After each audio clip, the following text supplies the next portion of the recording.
सभी सम्मानित नागरिक, एक बहुत बड़ी हमें सौगात माननीय प्रधानमंत्री जी ने दी है और आज सबसे पहले नवरात्रों की शुभकामनाएं सबको मैं देती हूं।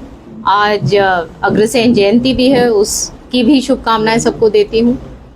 और ये त्योहारों का जो दौर अब शुरू होने जा रहा है, एक खुशी का माहौल, एक बड़ी सौगात जैसे मैंने कहा हमारे प्रधानमंत्री जी ने दी है। और कल जब उन्होंने ये संबोधन किया तो उनके जो शब्द जो थे, नागरिक सर्वप्रिय को रख के किस प्रकार से उन्होंने कहा कि नागरिक देवो भव, और उसको लेते हुए उन्होंने आगे बताया कि किस तरीके से एक उनका जो कार्यकाल जो रहा और हर कदम उन्होंने जो उठाए इस प्रकार से उठाए कि जहां हमारा जो गरीब वर्ग है, किसान वर्ग है, मध्यम वर्ग है, वो और बढ़ सके। क्योंकि यहाँ इन वर्गों की जब बढ़ोतरी होगी तो भारत एक और भी एक सक्सेस स्टोरी के रूप में, जहां हमारे युवा, हमारी महिलाएं वो आगे बढ़ें और एक आर्थिक तरीके से जो हमारी जो व्यवस्था है वो और स्ट्रेंथन हो। इसलिए ये जीएसटी रिफॉर्म जो एक ऐतिहासिक कदम है उन्होंने लिए, जहां पहले 12% के जो ब्रैकेट जो थे वहां पे 99% जो अब सामान जो है उसमें वो छूट, अब 99% छूट मिलेगी। और जहां 28% वाले जो ब्रैकेट है वहां पे 90% सामानों पर जीएसटी की कटौती होगी। तो आप मानिए कि ये एक माहौल खुशहाली का, जहाँ पे ग्राहक भी, जहाँ पे दुकानदार भी, और हर तरीके से एक खुशहाली और प्रोग्रेस, विकास का माहौल बनेगा। इसके साथ साथ उन्होंने एक स्वदेशी की भी बात कही कि हम सब की सब इसी कोशिश में रहें, बल्कि उन्होंने एम्फसाइज किया कि हमें आगे स्वदेशी एक मोड में रहना है और जितने जहां जहां हमारे जो भाई बहनों का जो पसीना जो उन्होंने लगाया है प्रोडक्ट्स तैयार करने में, वही चीज़ें हम खरीदें ताकि और भी भारत हमारा आगे खुशहाली की तरफ बढ़ सके। इसी साल थोड़े ही दिन पहले इन्होंने, माननीय प्रधानमंत्री जी ने एक और ऐतिहासिक कदम उठाया था, जहां पे 12 लाख की जो इनकम वाले जो ब्रैकेट हैं वो टैक्स से, इनकम टैक्स से वो मुक्त हैं। तो ये सारी जो चीज़ें हैं ये उसी तरफ एक बहुत बड़े कदम है, जहाँ पे हमारी जो जो जिसको कहते हैं नेक्स्ट जनरेशन, जो हमारे यंगस्टर्स हैं, जो हमारी जो महिलाएं हैं, जो हमारे एमएसएमई जो हैं, जो हमारे स्मॉल मीडियम इंडस्ट्रीज हैं, उनको अच्छी तरह से और भी एक वातावरण मिले जहाँ पे वो आगे बढ़ सके। धन्यवाद। आने वाले 10 से 15 साल तक नरेंद्र मोदी जी प्रधानमंत्री रहेंगे, कितना इत्तेफाक है? देखिए, ये लोगों का प्रेम है कि उनको लगातार 3 बारी जिताया, और इसलिए जैसे उन्होंने खुद कहा कि 10 साल 11 साल जो उनका कार्यकाल अभी जो रहा है, उन्होंने ये संघर्ष किया है भारत के लिए, और तभी ये सारी चीज़ें मुमकिन हो सकी। चाहे ऑपरेशन सिंदूर की आप बात करें, अभी हमने देखा ये सब तभी पॉसिबल है, तभी संभव है क्योंकि सशक्त प्रधानमंत्री हमारे पास है। बाढ़ राहत को लेकर जो कदम उठाए गए थे पर्याप्त मानते हैं आप, जिस तरह से प्रदेश में अलग? देखिए, ये एक आपदा के रूप में आई, और जो सारे, एक केवल इरिगेशन ही डिपार्टमेंट नहीं, सारे डिपार्टमेंट्स ने, पूरे प्रशासन ने बहुत मेहनत करी। आपने देखा होगा कि हमारे जो कुलदीप वत्स जी की भी मैं प्रेस कॉन्फ्रेंस देख रही थी, उनसे भी मेरी बहुत सारे जो पक्ष और विपक्ष के जो एमएलएज हैं, सबसे मेरी उस दौरान एक से बात हुई, बहुतों से बात हुई, जहाँ जहाँ दिक्कतें थी। तो उस तरीके से, क्योंकि माननीय मुख्यमंत्री जी हमेशा कहते हैं कि कोई भेदभाव नहीं, ये लोगों का काम है। तो आज भी जैसे तोशाम में इस बारी बहुत प्रभावित रहा, क्योंकि इतना पानी आ गया और ख़ास तौर पे सागबन और बीरन में अभी भी पानी खड़ा है। आबादी में वही है कि आबादी से जल्द जैसे डांग है, डांग खुर्द है, बापोड़ा है, यहाँ पे तो सारा संभाल लिया, लेकिन यहाँ पे 2 गांव अभी भी हैं जहाँ पे 10 ये जो है सागबन में अभी 10 मोटर्स लगी हुई हैं और काम खूब चल रहा है। तो वो मैं कॉन्स्टेंटली इस चीज़ को खुद पर्सनली मॉनिटर कर रही हूँ और चीफ मिनिस्टर साहब भी संज्ञान लेते रहते हैं, तो ये काम जल्द हो जाएगा। जी, जो कांग्रेस है, कांग्रेस के अध्यक्ष हैं या कांग्रेस की 2.5 लाख करोड़ की जो राशि है वो उनके मुंह में गिरा, इससे कोई खास फायदा नहीं। अब कांग्रेस तो एक जिसको कहते हैं कि कोई इनकी अब कौन बात सुने, लोग तक नहीं सुनते, लोगों ने चुना नहीं कांग्रेस को, कोई जगह नहीं बची, नेता प्रतिपक्ष तक नहीं चुन पा रहे, तो बातें करना तो बहुत आसान है। कोई आज मैं पूरा जो फीडबैक आया है लोगों में एक खुशहाली है, और आप तो पत्रकार भाई हो, आप भी लोगों में जाते हैं, आई एम श्योर आपका भी फीडबैक वही होगा। आपके जो पुराना सामान है जिनके पहले मूल्य से मूल्य दर्ज है, तो जीएसटी काउंसिल कैसे निपटेगी, उनको इम्प्लीमेंट कैसे करवाएगी? पुराना सामान है जिनके ऊपर पहले से अंकित है, कैसे इम्प्लीमेंटेशन में कैसे, अब स्टार्टिंग में कुछ दिखते हैं, उनसे निपटने के लिए क्या व्यवस्थाएं रहें? देखिए, ये जो अगर कोई ऐसी कोई बात आती है तो यहाँ पे जैसे एक जीएसटी कमेटी बनी हुई है और माननीय सांसद किरण चौधरी जी उसकी हेड भी हैं, तो ऐसी कोई यहाँ पे कोई इम्प्लीमेंटेशन में ऐसी कोई प्रॉब्लम्स आती हैं, ये चीज़ें कमेटी बना रखी है ये सारी चीज़ें, क्योंकि देखिए इम्प्लीमेंटेशन अब जब होएगी तो उसमें भी चीज़ें आएंगी सामने कि कहाँ कहाँ और हमें डिटेल में जाने की जरूरत है, तो आई एम श्योर ये चीज़ें सारी टेक अप। कई कंपनी ने पहले रेट बढ़ा दिए हैं, 2000 का टीम था, 10,000 का टीम कर दिया, उससे किस तरह से निपटा जाएगा?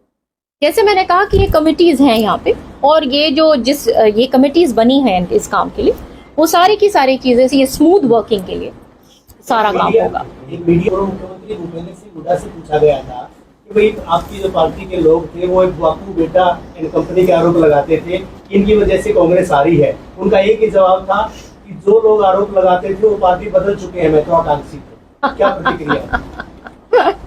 क्या बोलना है इस पे, मेरे को बार बार इस पे क्या आप जवाब चाहते हैं? सब आपको मालूम है कि किन परिस्थितियों में क्या हुआ था, आपके सामने सब कुछ हुआ है, और मैं पीछे नहीं देखती।